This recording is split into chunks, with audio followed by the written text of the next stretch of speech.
और उस वक्त फिर कुछ निजी कारण ऐसे रहे कि सब कुछ बिखर गया। साहित्यिक और लोकप्रिय के बीच 36 का आंकड़ा है। कोई भी चीज जो लोकप्रिय हो उसको हम जो हंसी में उड़ा देते हैं, उसको इज्जत नहीं देते, उसको स्वीकार नहीं करते, वो शायद बहुत बड़ी कुंठा का प्रतीक है। आपने जो चीज लिखी है, जिसके लिए लिखी है, अगर उस तक पहुंची नहीं रही है तो उस चीज को लिखने का, उस चीज के लिखे होने का कोई अर्थ नहीं है। कि साहित्यकार तो गरीब ही होना चाहिए, साहित्यकार झोला छापी होना चाहिए, साहित्यकार को पैसा नहीं मांगना चाहिए, साहित्यकार हमेशा कुंठित होना चाहिए, साहित्यकार अवसाद में होना चाहिए, साहित्यकार उपेक्षित होना चाहिए। ये होगा तो साहित्यकार है, नहीं तो नहीं। ऐसे हमारे देश में हंसी को हमेशा हंसी में उड़ाया गया, हास्य को हमेशा नीचे दर्जा दिया गया, जिसमें जड़ों बड़ा मुश्किल का। चंद तथाकथित लोग अगर स्वीकारें न स्वीकारें उससे मुझे क्या फर्क पड़ता है, लेकिन जिनके लिए मैं लिख रहा हूँ, जिनके लिए मैं बोल रहा हूँ, उन तक पहुंच रहा हूँ, अगर वो प्यार कर रहे हैं तो शायद ये विजय है। सरल लेखक को आप एक बार पढ़ लेते हैं, गंभीर लेखक आपसे बार बार पढ़े जाते। हर व्यक्ति जो लोकप्रिय भी है, अगर वो बिक रहा है हम इसीलिए उसका विरोध करें तो ये मुझे स्वीकार है। अगर लेखक कल्पनाशील नहीं है तो फिर तो वो टाइपराइटर ही है ना सर, राइटर का। हर वो चीज जिसके अंदर मीडियोक्रिटी नहीं है वो चीज कम होती चली गई। जो मीडियोकर है वो चल रहा है। किताबें पढ़ने के लिए ये आपका सिर्फ इंक्लिनेशन या इंटरेस्ट होना आवश्यक नहीं है, आपको थोड़ा सा बुद्धिमान भी होना चाहिए। जब आजादी प्राप्त हुई उसके बाद हमारी पीढ़ी सपनों के अंदर एक उन्नतशील भारत देखना चाहती है, विकासशील भारत देखना चाहती है। आज की पीढ़ी सपनों में ये चाहती है कि उसके पास रातों रात BMW हो, एक बहुत अच्छा आईफोन हो, साथ में एक प्रेमिका हो, एक मल्टीनेशनल की नौकरी हो। आज बुद्धिजीवी होना गाली हो गया है। मैंने जीवन में पहली बार अज्ञान का अहंकार हुआ। लोग कहते हैं हम तो दो पेज पढ़ के हमें नींद आ जाती है। मेरे को समझ में नहीं आता किताब पढ़ के नींद कैसे आ सकती है किसी को।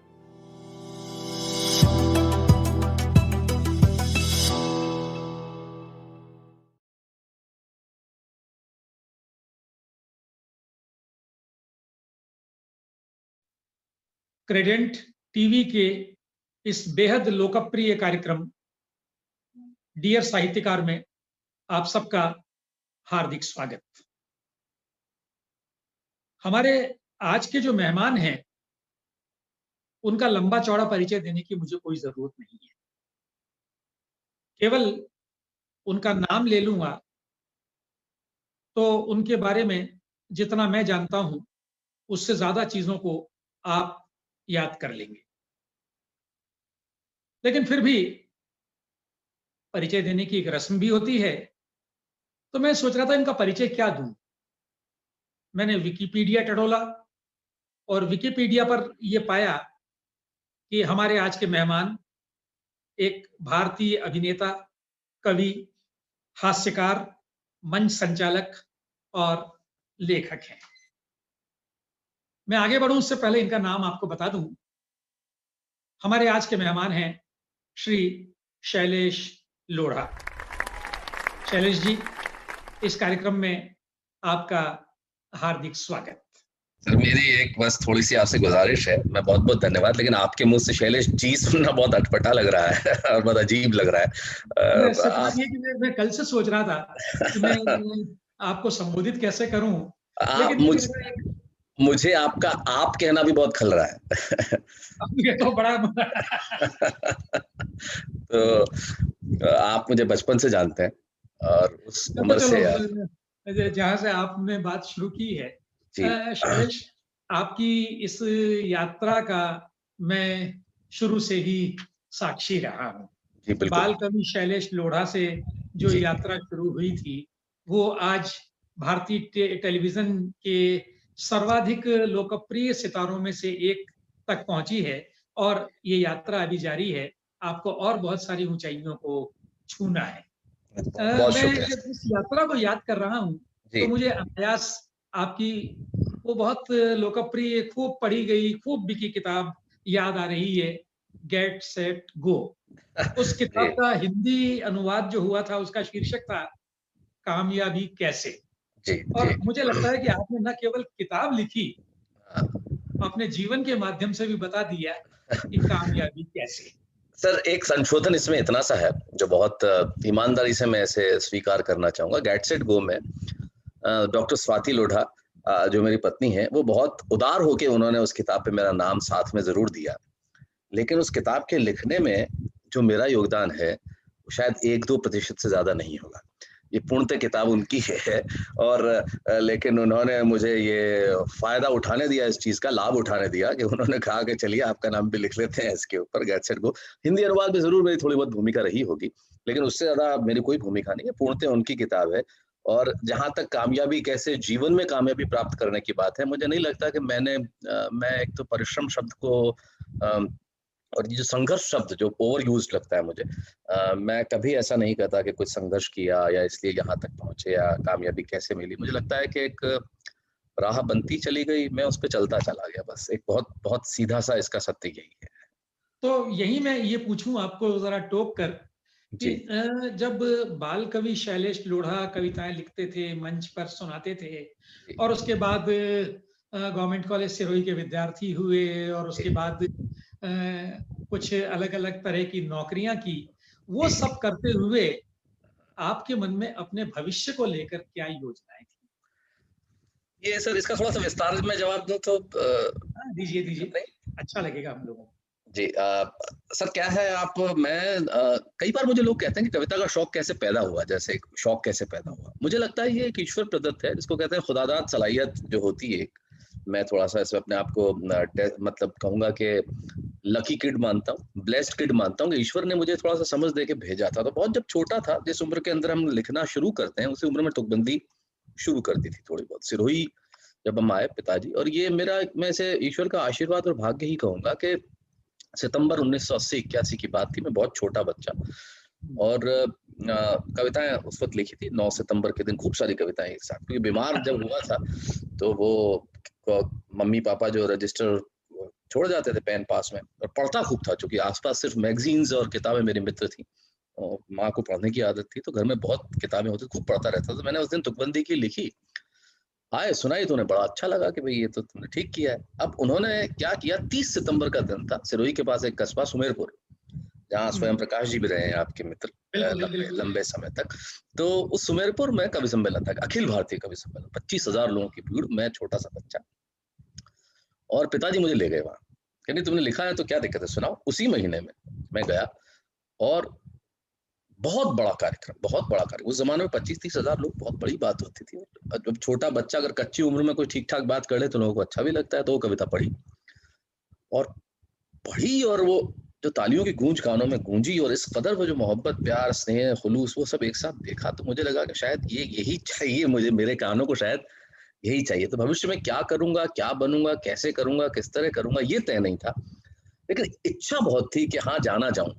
ये इच्छा मन में थी दबी हुई, इस चीज को मैं स्वीकार करना चाहूंगा। और वो जाने की चीजें आपने सिरोही में देखी है। फिर वो बाल कवि के तौर पे एक कविता की यात्रा चल पड़ी, और बतौर बाल कवि सारे देश में कविताएं पढ़ने में खूब जाता था गया। फिर डिबेट बोलिए, नेशनल डिबेट्स थी जिसमें आपका बहुत बड़ा योगदान रहा, बहुत सारे डिबेट्स को जिताने में। और वो सिरोही कॉलेज के लिए और मेरे लिए फख्र की बात थी कि वो रिकॉर्ड्स अब तक हमारे पास है कि 3-3 साल तक वो नेशनल डिबेट जीतने का जो चैंपियनशिप रही, वो उस वक्त हमारे पास रही सर। तो ये सारी चीजें थी, वो जाने की, मतलब कि जाना जाऊं, ऐसा कुछ करूं कि लोग सुने भी, देखें भी, ये तो मन के भीतर था कहीं, लेकिन क्या करूंगा ये पता नहीं था। फिर एक ऐसा दौर आया जब आप जानते हैं ना, फिल्मों में बाल कलाकार जब बड़ा होने लगता है, वो जब छोटे से किशोर हो जाता है, तो फिर उसकी वैसी पूछ नहीं रहती, न वैसी स्वीकार्यता रहती है, न वैसी शक्ल रहती है, न वैसी आवाज रहती है, सब कुछ बदल जाता है। तो बाल कवि के साथ जैसे ही मैं थोड़ा बड़ा हुआ, सब कुछ बदल जाने सा लगा, ऑन स्टेज भी।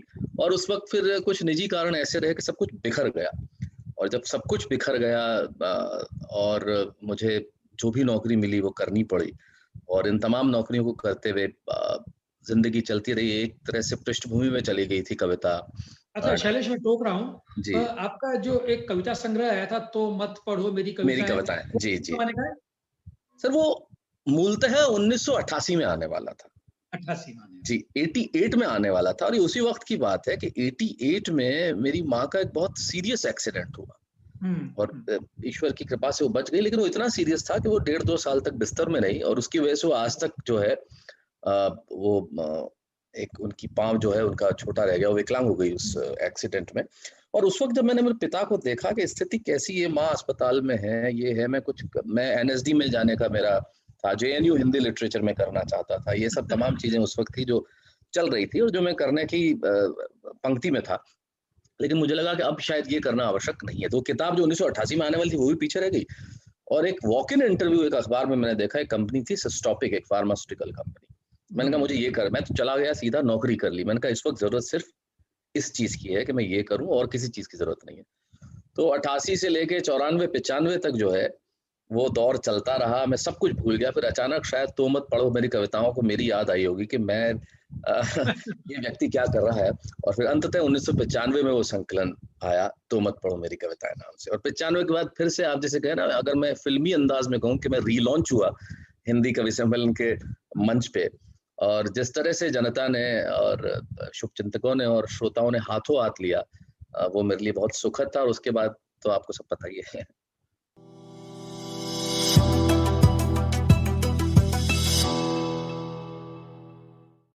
बिल्कुल। अच्छा शैलेश, यहीं मैं एक सवाल ये भी करूं कि हिंदी में साहित्यिक और लोकप्रिय के बीच 36 का आंकड़ा है। बिल्कुल। मैं व्यक्तिगत रूप से आपको जानता हूं, इसलिए मैं इस बात को बिल्कुल पूरी जिम्मेदारी के साथ कह सकता हूं कि आपके सोच में, आपके लेखन में साहित्यिक होने के सारे तत्व हैं, लेकिन आपकी भी ब्रांडिंग लोकप्रिय कवि के रूप में हो गई है। तो आपको कैसा लगता है ये जो एक हिंदी में इन दोनों के बीच में द्वंद्व पैदा कर दिया गया है, ये कैसा लगता है? मुझे बहुत खराब लगता है, मुझे बहुत बुरा लगता है। सबसे पहले तो ये है कि ये बहुत सारे लोगों को मेरी बात शायद अच्छी न लगेगी, लेकिन ये सत्य है, ये तथ्य है कि ये जो हम ऐसी कोई भी चीज जो लोकप्रिय हो उसको हम जो हंसी में उड़ा देते हैं, उसको इज्जत नहीं देते, उसको स्वीकार नहीं करते, वो शायद बहुत बड़ी कुंठा का प्रतीक है। मुझे क्या लगता है सर कि आपने जो चीज लिखी है, जिसके लिए लिखी है, अगर उस तक पहुंच ही नहीं रही है तो उस चीज को लिखने का, उस चीज के लिखे होने का कोई अर्थ नहीं है। आप ऐसा कुछ लिखें जो 20 लोग कमरे में बैठ के एक दूसरे की पीठ ठोक ले और आप लिखें हमने बहुत बड़ा साहित्य रच लिया, और आपने उस रिक्शे वाले के लिए लिखा है जिसे उसे समझना ही नहीं है, जिसे उसे सुनना ही नहीं है, जिसे पता ही नहीं है कि क्या लिखा जा रहा है। ऐसे वक्त में अगर कोई लोकप्रिय कवि, जैसे आप लोकप्रिय कहते हैं, कोई जो मंचों पे सुना जाता है, या कोई भी कहानीकार है, कथाकार है जो लोकप्रिय है, या जो उपन्यासकार है, अगर वो कोई ऐसी चीज करता है जो आम आदमी तक पहुंच रही है, तो मुझे समझ में नहीं आता कि ये कुंठाएं क्यों उपजती है। लोकप्रियता के प्रति, सफलता के प्रति, करियर के प्रति हमारे देश में इतना विरोध है कि साहित्यकार तो गरीब ही होना चाहिए, साहित्यकार झोला छापी होना चाहिए, साहित्यकार को पैसा नहीं मांगना चाहिए, साहित्यकार हमेशा कुंठित होना चाहिए, साहित्यकार अवसाद में होना चाहिए, साहित्यकार उपेक्षित होना चाहिए। ये होगा तो साहित्यकार है, नहीं तो नहीं है। बाकी कुछ भी है वो फिजूल है, बकवास है। ये सोच ही जो है मुझे अंदर से बहुत आंदोलित करती है और बहुत उद्वेलित भी करती है। लोकप्रिय होना बहुत अच्छी चीज है। जैसे हमारे देश में हंसी को हमेशा हंसी में उड़ाया गया, हास्य को हमेशा नीचे दर्जा दिया गया, जिसमें जड़ों बड़ा मुश्किल काम है। सटायर में थोड़ी सी इज्जत लोगों को दी गई, लेकिन हास्य तो बड़े कोई भी कर सकता है, बहुत मुश्किल काम है सर। तो यही होता चला गया कि मुझ पे भी लोकप्रियता की ब्रांडिंग कर दी गई। मुझे कोई फर्क भी नहीं पड़ता, उससे कोई फर्क भी नहीं पड़ता। आप चंद तथाकथित लोग अगर स्वीकारें न स्वीकारें, उससे मुझे क्या फर्क पड़ता है। लेकिन जिनके लिए मैं लिख रहा हूँ, जिनके लिए मैं बोल रहा हूँ, उन तक पहुंच रहा हूँ, अगर वो प्यार कर रहे हैं तो शायद ये विजय है, ये मेरी जीत है। आप गुलशन नंदा को कितना ही अस्वीकार क्यों न कर लें, लुगदी साहित्य कहते हैं, कुछ भी कहते हैं, आप ये तमगा उनसे छीन ही नहीं सकते थे कि उस जमाने में लाखों रुपए लेके प्रकाशक उनके दरवाजे पे खड़े रहते थे कि वो हमारे लिए कुछ लिख दें, और जनता लाइन लगाती थी उनकी किताबें खरीदने के लिए। हम उसको कैसे अस्वीकार कर लें?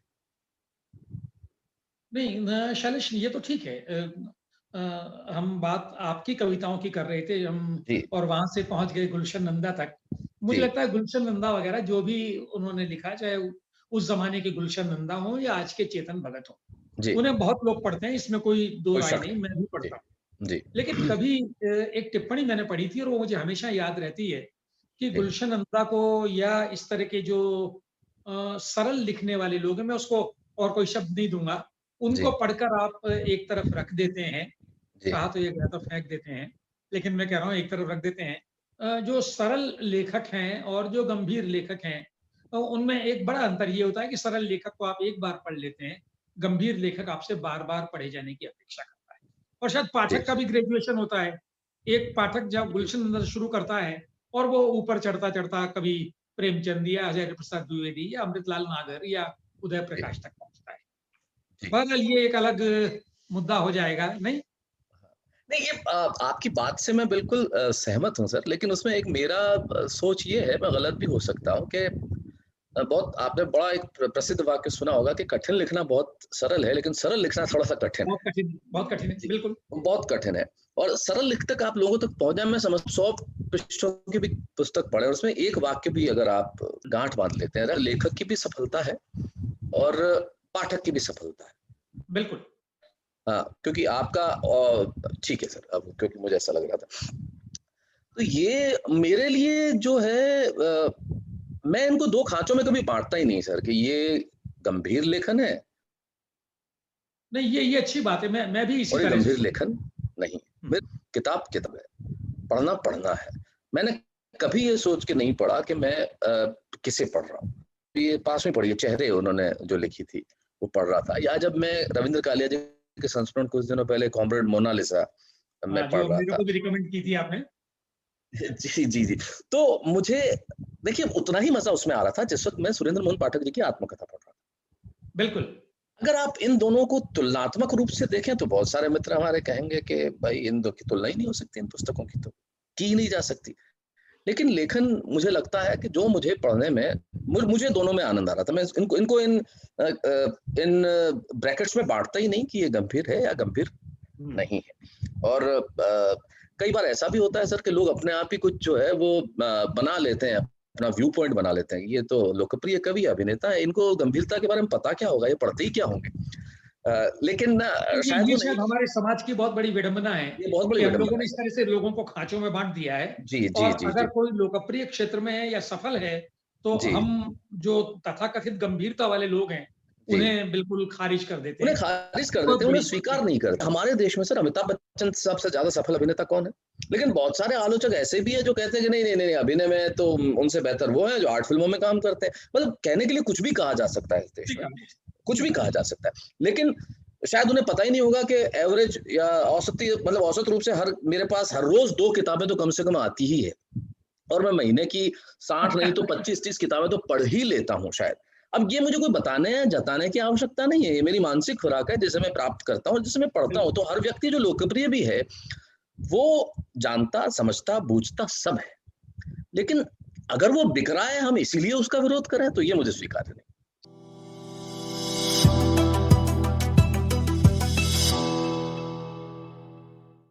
अच्छा शैलेश, हम लोग प्रायः किताबों पर बात करते हैं जब भी हमारी आपसी बातचीत होती है। आप नई पढ़ी हुई किताबें मुझे सुझाते हैं, कभी कुछ अच्छा मैंने पढ़ा होता है, मैं उसकी बात करता हूँ। तो ये चर्चा करते हुए मेरे मन में एक सवाल आ रहा है आपके लिए, और वो सवाल ये कि क्या इन दिनों आपने ऐसा कुछ पढ़ा है जिसे पढ़ते हुए आपकी त्वरित प्रतिक्रिया ये रही हो कि काश इसे मैंने लिखा होता? सर ऐसा तो बहुत सारी किताबों को पढ़ के होता है कि काश इसे मैंने लिखा होता। कल रात को मैं एक शेर सुन रहा था, मैं वो नज्म है, वो नज्म याद नहीं मुझे, अंजुम रहबर की नज्म है, एक सांवली सी लड़की एक बावली सी लड़की, मैं सुन रहा था उसे। तो मुझे उस वक्त मुझे जरूर ऐसा महसूस हुआ कि काश मैंने भी ऐसा कोई गीत लिखा होता या ऐसी कोई नज्म लिखी होती। लेकिन जब इन दिनों ये जो संस्मरण पढ़ रहा हूँ मैं बहुत सारे, तो मेरे मन में बहुत बार आया कि शायद मैं लिखूं या लिख पाऊं या ना लिख पाऊं। तो लेकिन उसमें मेरी बहुत लिमिटेशंस है सर, कि मुझे लगता है कि सच लिखना आसान नहीं होगा और झूठ में लिखना नहीं चाहता, इसलिए अपने आप को रोक लेता हूं कई बार। तो लेकिन वो पढ़ते हुए लगता है कि काश मैंने भी कुछ इस तरह का लिखा होता, ऐसा जरूर लिखा होता। लेकिन कुछ किताबें इतना आपको मुझे लगता है उनमें इतनी चीजें ऐसी होती जब नई नई चीजें जानते भी है, तो मुझे लगता है वहां आके मुझे लगता है कि काश मैंने भी अपनी नॉलेज में कुछ इजाफा किया होता। ये कमी महसूस होती है कि मेरे ज्ञान में कुछ कमी तो है और ज्यादा जानने की जरूरत है। मैंने भूले बिसरे चित्र में फिर से पढ़ रहा था। अच्छा जी, इन दिनों फिर से मैंने खत्म किया अभी कुछ दिनों पहले। तो मुझे लगा कि जो पूरा कालखंड वो जो दिखाया गया है, अब उस लिखने के लिए उसको जाना कितना आवश्यक है। अब शरद जोशी जी प्रतिदिन लिखते थे, उनका कॉलम था प्रतिदिन, कभी बासी नहीं होते थे वो, बासी नहीं होते थे। हम लोग तो प्रतिदिन पढ़ते भी नहीं है। तो मुझे लगता है हर व्यक्ति को ये जरूर होना चाहिए कि मुझे ये जरूर लगता है कि बहुत सारा पढ़ना बाकी है, बहुत सारा ज्ञान पाना बाकी है, बहुत सारी अभी कल ही कथा आया बाईपास में फिर से पढ़ रहा हूँ। अच्छा। तो उस दौर को जब मैं देख रहा हूँ तो मैंने कहा जिसने इस जमाने में इस किताब को लिखा है, अलका जी तो 1960 की पैदाइश है, और उन्होंने जो 1800 से लेके जो उस जमाने को लिखा है, तो उस जमाने को रिक्रिएट करने के लिए, उस जमाने को लिखने के लिए उन्होंने कितना पढ़ा होगा, कितना सोचा होगा, कितना रिसर्च किया होगा। तो ये जरूर लगता है कि मैं भी लिख लेता, लेकिन शायद और कुछ जानना बहुत जरूरी है अभी। शैलेश, ऐसा ही मुझे बात ही चलने के लिए मनीषा कुलश्रेष्ठ की एक किताब आई थी, मल्लिका। जी। मल्लिका भारतेंदु हरिश्चंद्र की प्रेमिका पर केंद्रित किताब है। जी, जी, जी। और उनके बारे में कुछ भी ज्यादा ज्ञात नहीं है। जी। और मनीषा ने इस खूबसूरती से उस पूरे कालखंड को रिक्रिएट किया है, और वो बिल्कुल ऐसे लिख रही है जैसे वो कहीं मौजूद हो, छिपे हुए कैमरे के रूप में भारतेंदु और मल्लिका के साथ हर वक्त चल रही हैं और उनके संवादों को देख रही है, उनकी अनुभूतियों को जी रही है। ये बहुत बड़ी चीज है। ये बहुत बड़ी चीज है। सॉरी मैं आपको टोक रहा हूँ, लेकिन मेरे को लगता है इतनी बड़ी चीज है एक लेखक के लिए, इतनी बड़ी चीज है। देखिए, अगर कल्पनाशील नहीं है तो फिर तो वो टाइपराइटर ही है ना सर, राइटर का है। हाँ, तो लेकिन ये जो कल्पना है यही तो उसे लेखक बना रही है। जो मैंने मल्लिका पढ़ी नहीं है, तो मुझे लग रहा है आपने आज ही मुझे कहा था मैं उसे तुरंत पढ़ूंगा। लेकिन मैं पिछले दिन रूटी जिन्ना पढ़ रहा था। तो अब जिस जमाने में जिन्ना रहे होंगे, जिस जमाने में उनकी पत्नी रूटी रही होगी, लेकिन उन्हें आपस में क्या, वो आप उनके जो संवादों को पढ़ते हैं तो ऐसा लगता है कि हाँ ये वही तो, ये लेखक वहीं खड़े थे के पास में, ऐसा महसूस होने लगता है। तो मुझे लगता है उसके लिए आपकी कल्पना शक्ति, आपका ज्ञान, आपकी जानकारियां बहुत विस्तृत होनी चाहिए। और मुझे खुशी है कि देश में बहुत सारे लोग बहुत अच्छा, नई जो पीढ़ी है बहुत अच्छा लिख रही है, बहुत अच्छा काम कर रही है। जी। आप अच्छा, पाठकों की दृष्टि से आपको क्या लगता है, आज क्या किताबों का सम्मान पहले से बढ़ा है हमारे जमाने से, या कम हुआ है? सर, इसमें सिर्फ किताबें नहीं, मैं सिर्फ किताबों के ऊपर केंद्रित नहीं करूंगा। हर वो चीज जिसके अंदर मीडियोक्रिटी नहीं है, वो चीज कम होती चली गई। जो मीडियोकर है वो चल रहा है। किताबें पढ़ने के लिए आपका सिर्फ इंक्लिनेशन या इंटरेस्ट होना आवश्यक नहीं है, आपको थोड़ा सा बुद्धिमान भी होना चाहिए। लोग कहते हैं ना, मतलब दो पेज पढ़ के हमें नींद आ जाती है। मेरे को समझ में नहीं आता किताब पढ़ के नींद कैसे आ सकती है किसी को। किताब तो जागृत करती है, किताब तो आपको जगाती है, उसको पढ़ के नींद कैसे आ सकती है? तो नींद लेने वाले, किताब पढ़ के नींद लेने वाले वही लोग हैं जो उसका सिर्फ पेज पढ़ रहे हैं, उसको बुन नहीं रहे। तो इसके लिए बुद्धिमान होना बहुत आवश्यक है। ये थोड़ी सी टिप्पणी कटु हो सकती है, लेकिन हुआ ये है कि पिछले दिनों में हम लोग सारे मीडियोकर होते चले गए सर। चाहे हमारी बातचीत हो, चाहे हमारा व्यवहार हो, चाहे हमारी भाषा हो, चाहे हमारी पसंद हो, चाहे हमारे टेलीविजन प्रोग्राम जो चार्ट्स पे टॉप हुआ, जो फिल्में हिट होती हैं। कई बार सुपरहिट फिल्में देखने के बाद आपको लगता है कि आप क्या देख के आ गए, ये आपने क्या देखा और ये क्या बनाया गया। लेकिन mediocrity is ruling right now the whole population.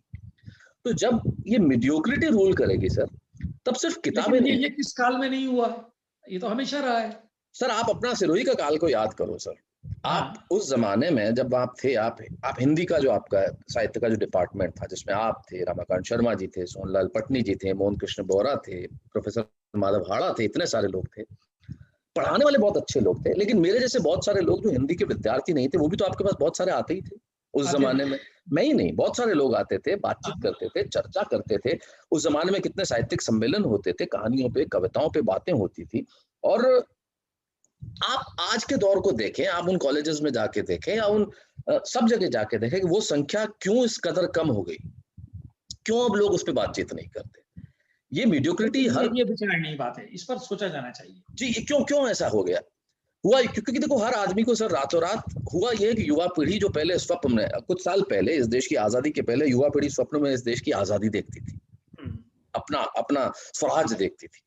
वो उस वक्त कंटेम्प्रेरी लोगों में, समकालीन लोगों में गांधी देखती थी, नेहरू देखती थी, इन लोगों को देखते थे, या सुभाष चंद्र बोस देखते थे। समकालीन आपके पास ऐसे लीडर्स हो, ऐसे नेता हो, और उसके बाद आप ये देख रहे हो कि आप सपनों में स्वराज देख रहे हो। जब आजादी प्राप्त हुई उसके बाद हमारी पीढ़ी सपनों के अंदर एक उन्नतशील भारत देखना चाहती थी, विकासशील भारत देखना चाहती है। आज की पीढ़ी सपनों में ये चाहती है कि उसके पास रातों रात BMW हो, एक बहुत अच्छा आईफोन हो, साथ में एक प्रेमिका हो, एक मल्टीनेशनल की नौकरी हो, सुबह से शाम को हाँ बहुत बढ़िया नौकरी हो, टेनिस खेले और बढ़िया कोई फिल्म देखे, किसी OTT प्लेटफॉर्म पर देखे, सो जाए। जब हमारे सपने इतने सीमित रह गए हैं, जब स्वप्न स्व केंद्रित हम ऐसे हो गए कि और कोई चीज हमें सूझती नहीं है, तो ऐसा मीडियोक्रिटी का दौर पहले तो नहीं था।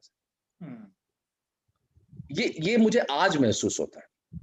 आज मुझे एक शब्द का मैं प्रयोग करता हूँ, शायद आपको अच्छा लगे, कि मैं इन दिनों अपने आसपास देखता हूँ, मैं बहुत कुढ़ता हूँ जब मैं लौटता हूँ शाम को, और कई बार स्वाति से बात करता हूँ तो इतना फ्रस्ट्रेटेड होता हूँ। मैंने कहा मैंने जीवन में पहली बार अज्ञान का अहंकार देखा है। ये आपने बहुत सही बात कही है। आज बुद्धिजीवी होना गाली हो गया है, ये क्या बात है? ये अज्ञान का अहंकार जो है आसपास, जब मैं अपने लोगों को देखता हूँ और उनको कहता हूँ मैं कि यार ये तो ऐसा है, नहीं सर हमको तो नहीं पता वी डू नॉट नो। अब वी डू नॉट नो के अंदर आपकी इंसल्ट है और खुद के प्रति एक ऐसा महान होने का भाव है कि हम नहीं जानते तो नहीं जानते यार। अगर आप नहीं जानते तो उसे जानने की कोशिश तो करें। तो अज्ञान का ऐसा अहंकार मैंने इससे पहले कभी नहीं देखा, वो मुझे बड़ा अंदर से सालता है। लेकिन शायद ये हमारी स्कूलिंग अलग किस्म से हुई, ये स्कूलिंग अलग है तो ये इनका दौर है सर, क्या किया जा सकता है, समय तो अपना दोनों बातें आपने बहुत बहुत अच्छी बात कही है, और मुझे लगता है कि ये बात हमारे श्रोता भी अपने साथ लेकर इस कार्यक्रम से जाएंगे।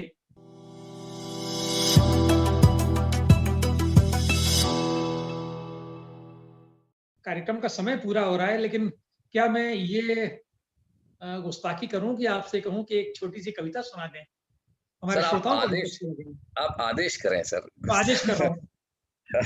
आप आदेश करें तो आदेश कर रहा हूं।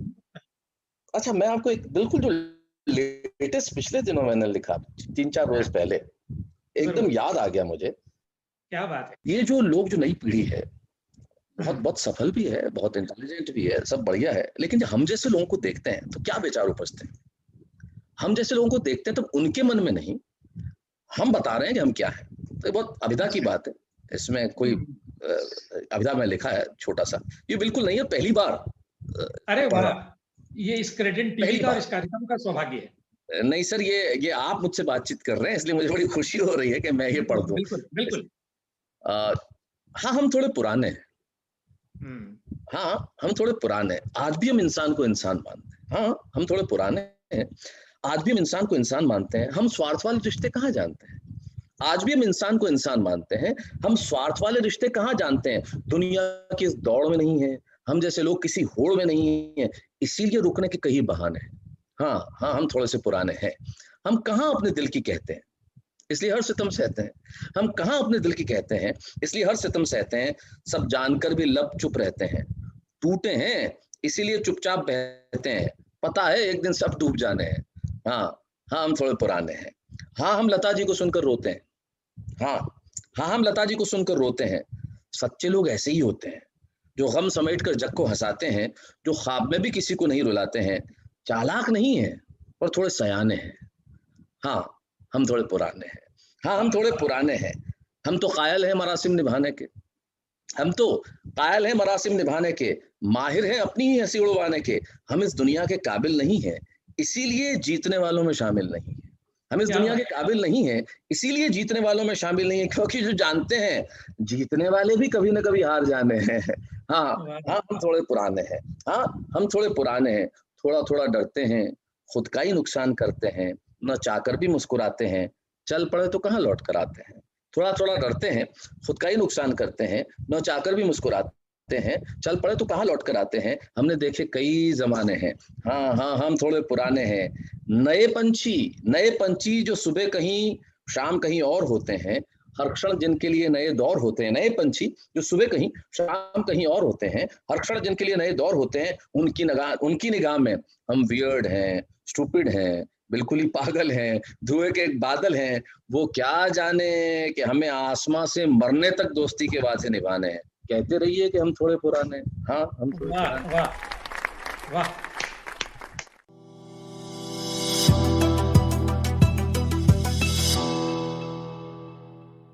शैलेश, अब तो इस कविता को सुनने के बाद मुझे पूछना ही चाहिए कि तो मत पढ़ो मेरी कविताएं के बाद आपका कोई कविता संकलन क्यों नहीं आया, और अब आपका कविता संकलन कब आएगा? उसके बाद एक आया सर, उसके बाद एक आया जो बहुत महत्वपूर्ण था, लेकिन वही कहीं उसकी उस जमाने में किसी साहित्यकार ने चर्चा नहीं की कि ऐसा भी हो सकता है। एक संकलन 1997 में आया था, जो मैं बता दूं। और चूंकि उस जमाने में अच्छा, एक तो खेमों से जुड़ा न होना भी एक बहुत बड़ा अपराध हो सकता है देश में शायद।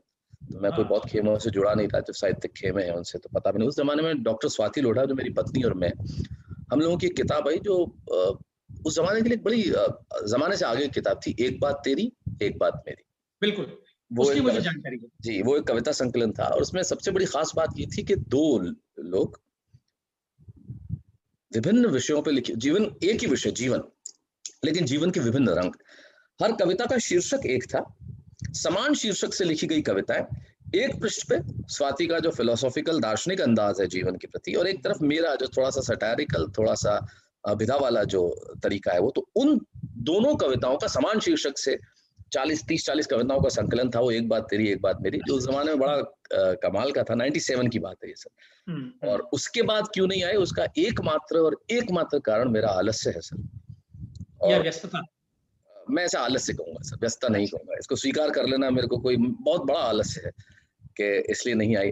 अब लगता है कि आनी चाहिए। पिछले दिनों हालांकि ये कोविड के पीरियड में जो प्रमुख अखबार है दोनों हमारे, उन्होंने हर बार मुझे कुछ फोटोज, आपकी कविताएं राजस्थान पत्रिका में छपती रही हैं। पत्रिका में भी और भास्कर में भी, दोनों जगह पे। और वो फोटो आता था और उस फोटो पे मैं कविता लिख के भेजता था, तो उस बहाने भी बहुत कुछ अच्छा लिखा गया। लेकिन संकलन न आने के पीछे सिर्फ और सिर्फ आलस्य है सर, और कुछ नहीं। व्यस्तता तो नहीं कहूंगा। तो अब इस आलस्य को थोड़ा सा छोड़ दो, क्या है ये संकलन इस कोविड की देन हो? आप हो सकता है सर, कोविड की तो सारी, हाँ कुछ कविताएं तो उसमें हो ही सकती है, लेकिन हाँ मैं किया जाना चाहिए, कर भी सकता हूँ, लेकिन करता नहीं हूँ सर। बस वही है ना, मैंने एक दिन एक पंक्ति लिखी थी कि आज विश्व आलस्य दिवस है, अब छोड़ो बधाई भी कौन दे। तो ये वाला हाल है सर। लेकिन हाँ जरूर कोशिश करूंगा, जैसे बहुत वर्षों से मैं भी आपको कह रहा हूँ कि आप संस्मरण और अपनी आत्मकथा लिखें, तो अब आप, तो मैंने लिख ही लिए हैं, लिखना शुरू कर दिया सर। आप अपनी कविताओं को छपवा लीजिए। जी जी, अब मैं सोचता हूँ कि एक संकलन आ ही जाना चाहिए। 1997 के बाद नहीं आना, मतलब 23-24 साल, तो ये सचमुच गलत है सर। वैसे तो आपके इस त्याग की मैं सराहना भी करूंगा कि जहाँ हिंदी में कविताएं थोक के भाव लिखी जाती हैं, लोग बिल्कुल कविताओं की फैक्ट्री लगाए बैठे हैं जी, वैसे में आपने जो संयम बरता है अपनी कविताओं को छपवा कर, वो उसके लिए आपको कोई रत्न दिया जाना चाहिए। नहीं, उसमें मैं थोड़ा सा क्रिटिकल हूँ अपने लिए भी, तो ऐसी जल्दबाजी भी नहीं। ठीक है ना सर। बलराज साहनी साहब और AK हिंगल साहब इंडस्ट्री में कब आए थे? जिस उम्र में आए तभी सही। हालांकि तो मैं तो बाल कवि के रूप में शुरू हुआ 9-10 साल की उम्र में, तो इतना जल्दी जो व्यक्ति शुरू हो गया उसको थोड़ा इंतजार तो कर लेना चाहिए। काफी इंतजार हो गया है। मैं इसी स्वर पर और इसी शुभकामना के साथ कि आपका कविता संग्रह जल्दी आए, क्रेडिट टीवी की तरफ से जी, और मेरी तरफ से भी इस कार्यक्रम के लिए समय निकालने के लिए आपको धन्यवाद देता हूँ और आपके लिए बहुत शुभकामनाएं। आप धन्यवाद न दें, आप मेरे बेहद आदरणीय, और आप ये जानते हैं ये चीज कि मैं आज से नहीं 1980 से जो है मैं आपको एडमायर करता हूँ। जिस तरह से आप कॉलेज के मंच पे संचालन करते थे, मुझे हमेशा लगता था ये कितना खूबसूरत बोलते हैं, कितना अच्छा बोलते हैं। उसके बाद शायद आप, बहुत लोगों को तो पता भी नहीं होगा कि आप कविताएं भी लिखते थे, वो भी मैंने सुनी है। वो आपका स्वरूप जो है आपने अपने पीछे छुपा लिया। लेकिन आप जानते हैं, I love you so much. मैं आपका कितना, क्योंकि देखिए सम्मान जो है वो तो एक बड़ी रिलेटिव टर्म है, लेकिन प्यार कभी खत्म नहीं होता सर। तो मैं आपसे बहुत बहुत बहुत आपको पसंद करता हूँ, बहुत चाहता हूँ, बहुत प्यार करता हूँ, और सम्मान तो खैर इन सब चीज में शामिल ही है। तो आपकी कोई भी बात टालने का साहस मुझ में नहीं है। मुझे बात करके बहुत बहुत अच्छा लगा। आज के दिन मेरी खुशी ये और बढ़ गई कि आपसे बात करने का मौका मिला। बहुत बहुत धन्यवाद। Thank you sir, thank you so much.